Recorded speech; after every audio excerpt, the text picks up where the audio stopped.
আসসালামু আলাইকুম দোস্ত।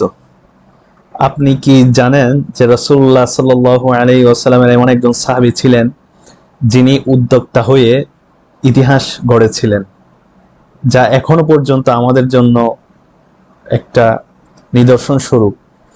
তো যার রেখে যাওয়া সম্পদের পরিমাণ এখনের হিসাবে 798 মিলিয়ন মার্কিন ডলার, যা বাংলা টাকায় বাংলাদেশের টাকায় হিসাব করলে ৯,৭০০ কোটি টাকা।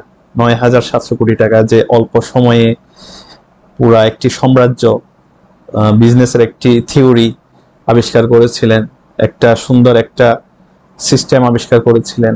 আপনি কি জানেন সে সাহাবীকে? সে সাহাবী হচ্ছে রাসূলুল্লাহ সাল্লাল্লাহু আলাইহি সাল্লামের সুসংবাদ প্রাপ্ত, অর্থাৎ জীবদ্দশায় সুসংবাদ প্রাপ্ত ১০ জন আশারায়ে মুবাশশারা, ১০ জন সাহাবার একজন সাহাবা। তিনি হচ্ছেন আমাদের প্রাণপ্রিয় সাহাবা হযরত আব্দুর রহমান ইবনে আউফ রাদিয়াল্লাহু তাআলা আনহু। অতি শীঘ্রই আমি এই সাহাবার জীবনী সংক্রান্ত, বিশেষ করে ওনার বিজনেস থিওরি এবং বিজনেস সম্পর্কে আমি একটা ভিডিও অবশ্যই বানাবো। তো সেই পর্যন্ত আপনারা আমার পাশে থাকবেন। ধন্যবাদ। জাযাকুমুল্লাহ খায়ের। আসসালামু আলাইকুম ওয়া রাহমাতুল্লাহ।